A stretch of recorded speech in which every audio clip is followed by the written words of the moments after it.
All right, here we are, book of Genesis, foundation book of the Bible. That's the name of the entire series. Tonight's lesson, I believe we're on lesson number 8.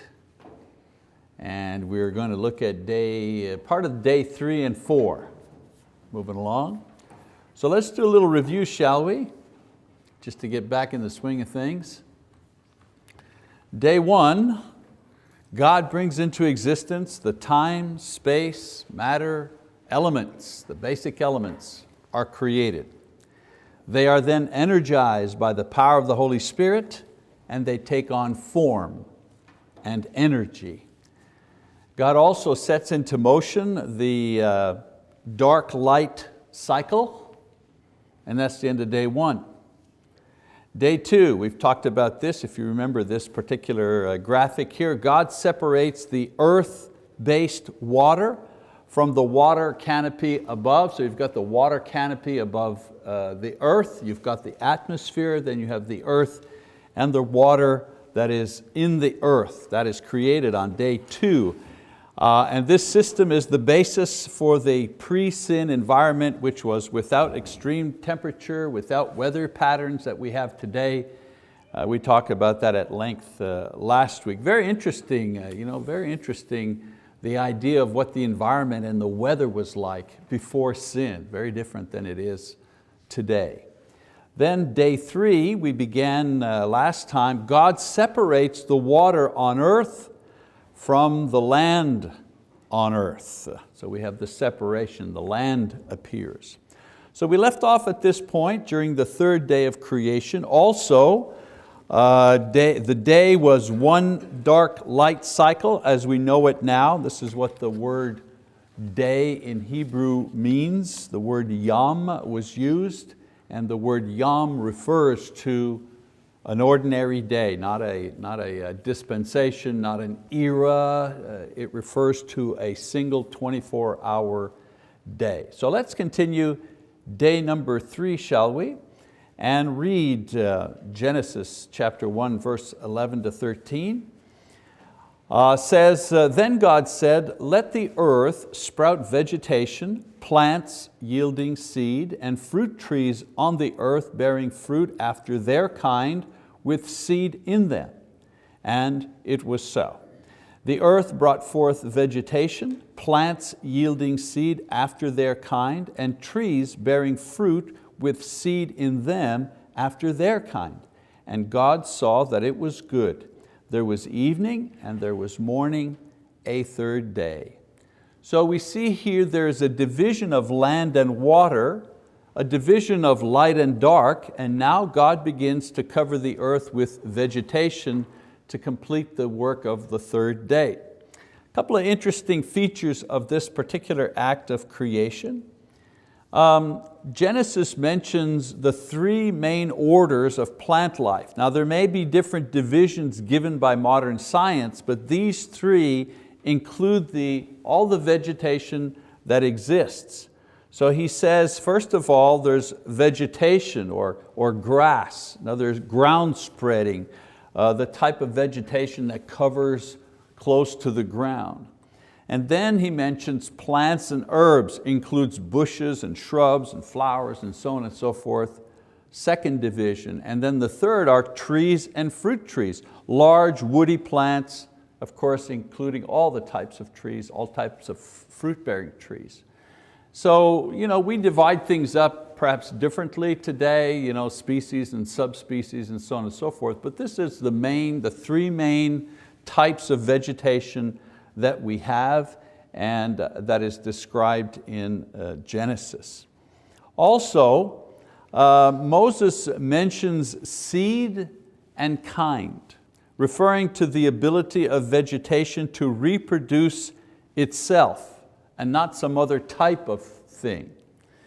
Modern research reinforces the idea that each organism has its own unique structure of DNA and can only specify the reproduction of that same kind.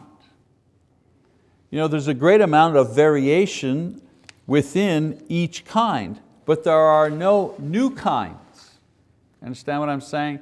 There is a horizontal variation, color, style, health, form, but there are no vertical changes. In other words, plants cannot be breeded to produce animals. You understand what I'm saying? You see, there's none of this lower to higher thing. And animals, you can breed animals every which way, but you will never produce a plant or a tree. I know that sounds almost ridiculous, you know what I'm saying? But the evolutionary mindset says we all start from a common thing and then we kind of vertically go up. But the Bible says from the very beginning, there is species and kind within kinds, but you can't generate one thing from a completely different kind. As I mentioned, evolution says that everything comes from a common ancestor, but this passage and observation demonstrates that each living thing has its own seed. Today we'd say each living thing has its own DNA. And so we give things a more modern term and we look into them more deeply to see their complexity, but the essence of it doesn't change, okay? Each produces after its own kind. There are no new kinds, there are only variations of the original kind. All right? Another idea here, the creation was done in a day, but what was created was fully mature. Now we know, those of, I think all of us have planted either flowers or trees or something like that. We know a tree, it grows, it takes a year, 2 years. We can tell the difference between a tree that's maybe 1 year old and a tree that's 50 years old. We can usually tell the difference between. But when the creation was made, it was fully matured. The trees and the plants, as well as all other created things, were made with their age built in. If we could go back and let's say we could bring Dr. Carey with us back to the very beginning, and he would examine Adam and Eve, the very first question that he would ask them would be, who's your insurance carrier? No, I'm just kidding about that one. But if he were to examine Adam and Eve, he would say, well, this is a male, and a male somewhere around 20 years old, but it's not a baby, it's not a little child, it's not a pubescent child. This is a grown man here and this is a grown woman. That would normally take 15, 20 years to grow. God creates a fully mature creation. And this explains the discrepancy in the ages that are sometimes observed by science. Something can take a certain number of years to develop to full maturity under the present terms that we have and the conditions that we have.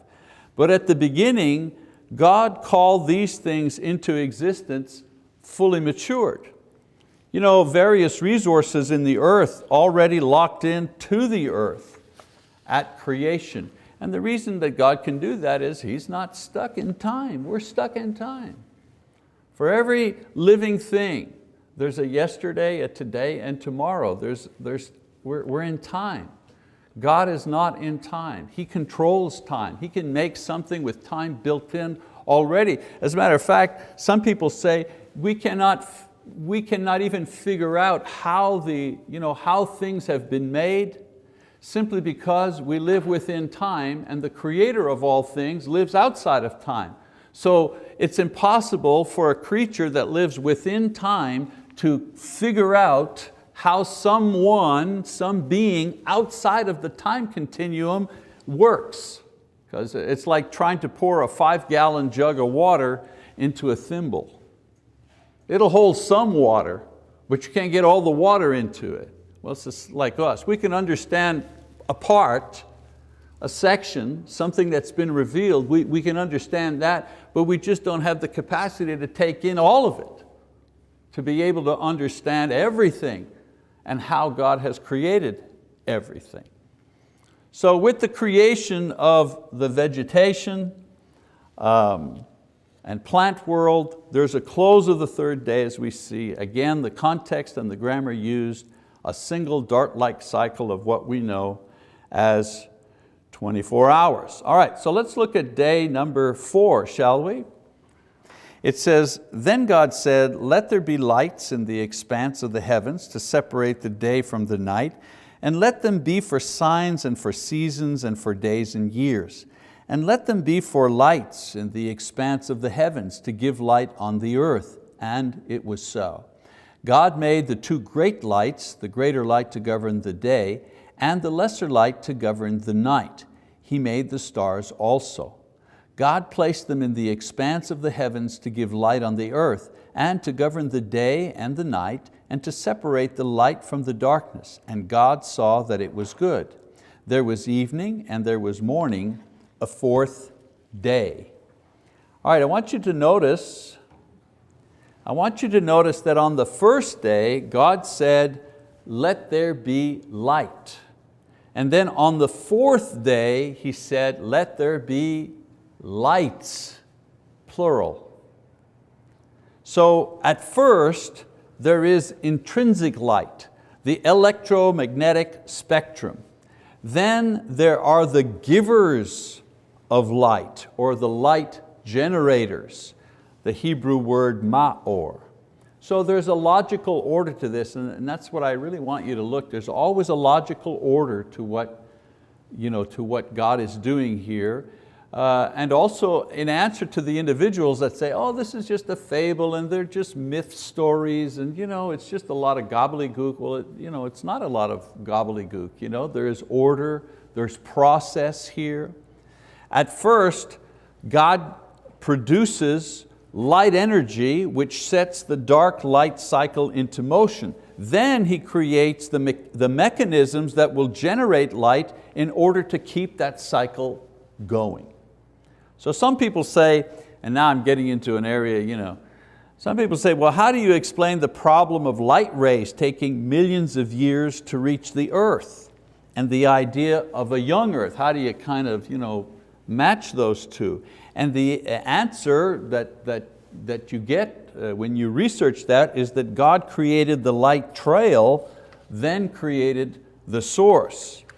Remember, the concept of a mature earth were things that evolutionists would say, well, would have to take millions of years because they're counting as individuals who live within time. You understand what I'm saying? Because they live within time, they have to count using millions of years. Someone who exists outside of time is not restricted by that and can make something instantly that looks to someone on the inside that it might take many, many, many years. So there are some problems in reconciling a young earth with movement and the explosion of stars, but the study of stars, contrary to what a lot of people say, that's not an exact science. We need to fold what we know about them into the creation account and not the other way around. Believe it or not, there have been other unexplained things that seem to discount the accuracy of the Bible and the account of Genesis in particular, but in time, these things were explained. I use one example, and that is the example of the Hittites. The Hittites were an ancient people. They're mentioned in several places, but I chose Genesis 23. It says, now Ephron was sitting among the sons of Heth, and Ephron the Hittite answered Abraham in the hearing of the sons of Heth, even of all who went in at the gate of his city, saying, this passage is from the place in Genesis where Abraham is wanting to buy a burial place for his wife Sarah. And of course he didn't own any land. God had promised him the land, of course, that his descendants would possess that land, but he himself did not own any land. He was a stranger, he was a wanderer in that land during his life. But when he wanted to bury his wife, he had nowhere to put her. So he offered to purchase a cave, a burial place that belonged to one of the local chiefs there. And it says here, he talks about Ephron the Hittite. And there's a dialogue between him and this individual, very interesting, about them bargaining for the land, and then finally they come to a price and Abraham buys the land or buys the cave so he can bury his wife, Sarah. Now for the longest time, actually all the way up to around 1900, those who opposed the Bible, those who did not believe in the Bible, used the idea of the Hittites, the mention of the Hittites here, as one of their strongest arguments, because they claimed archaeologists and historians have never found any trace of this, not just person, but if this tribe of this people, the Hittites, they don't exist anywhere. They're just made up. And so, if there's a mistake in the Bible, or if the Bible is just making up stuff, how can it be dependable? Well, for hundreds of years, people had to say, well, we don't understand everything, we have to wait till other things come up, just like I'm talking about the stars and so on and so forth. Well, in the 1900s, what do you think happened? Archaeologists found not just an artifact, the whole city where they lived, and they unearthed it, and they found all kinds of artifacts with Hittite writings, the history of the Hittites, so on and so forth. Big news in the archaeological world, having found an entire civilization there that had been hidden for centuries.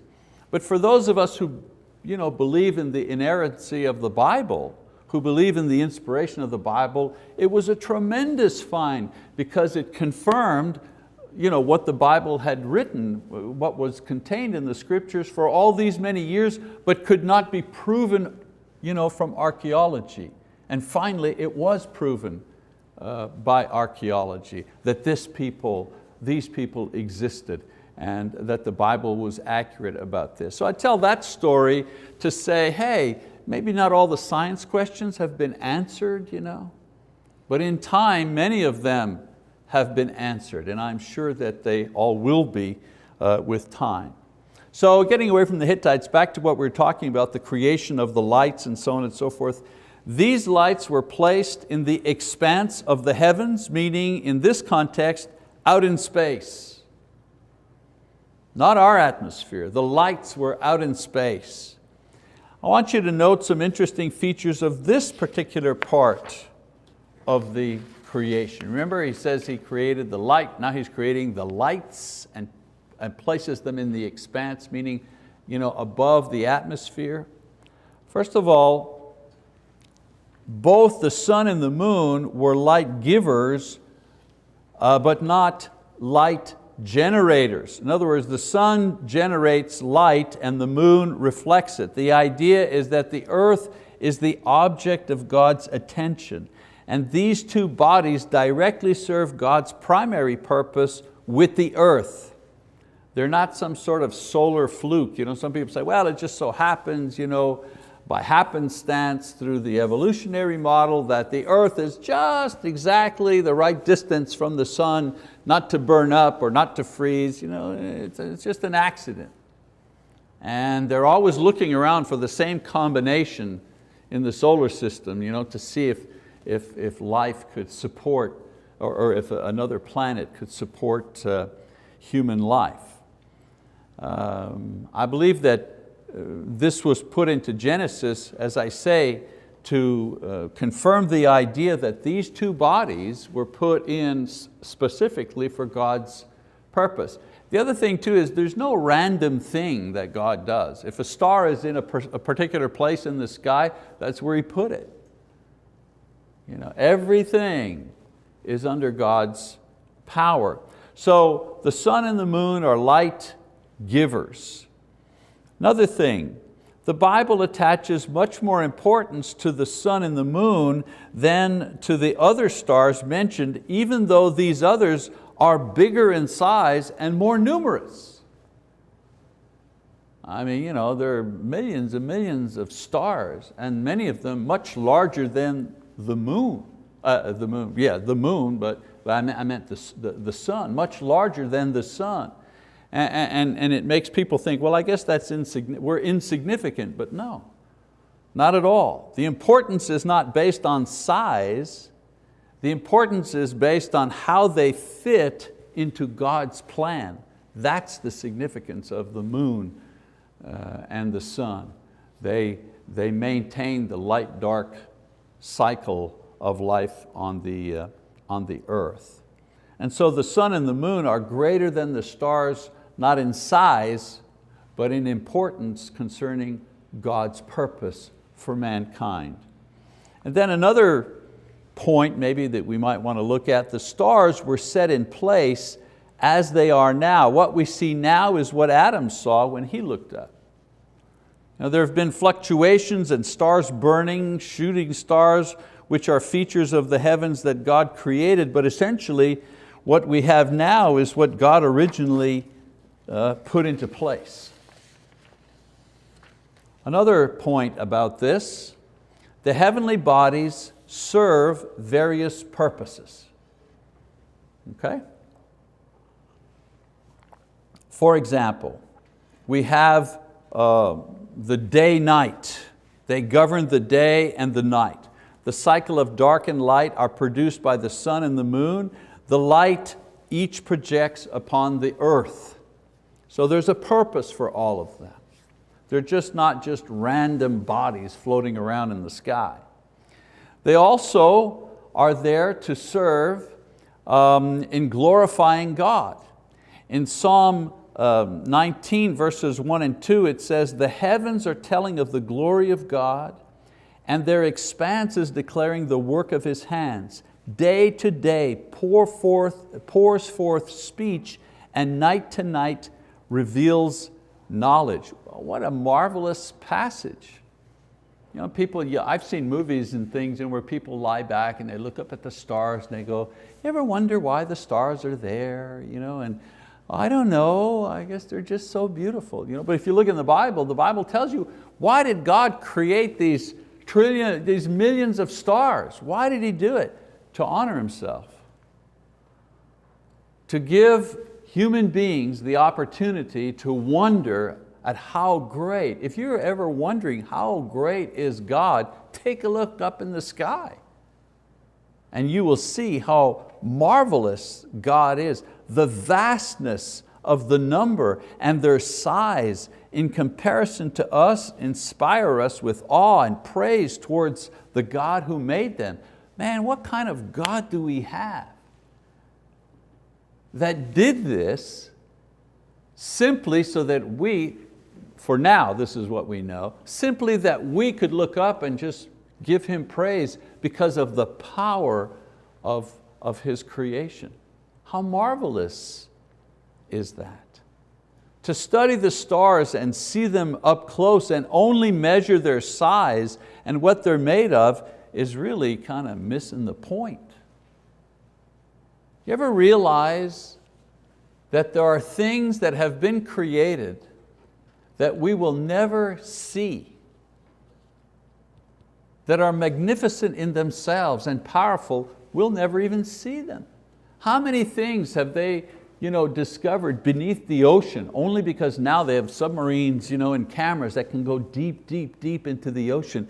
And we find this incredible life down there, sea life and plants and whatever, creatures that can live in the absolute darkness and coldness of the sea.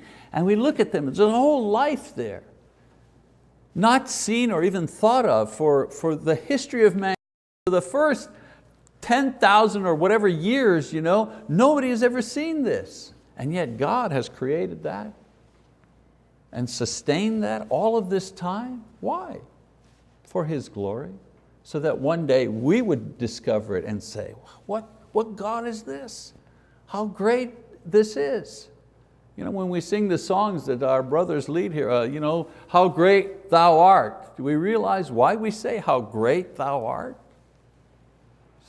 How could anyone look at all of this and not believe that there is a God in heaven? Just beyond me. Another way that they serve is they define the seasons, a little more down to earth.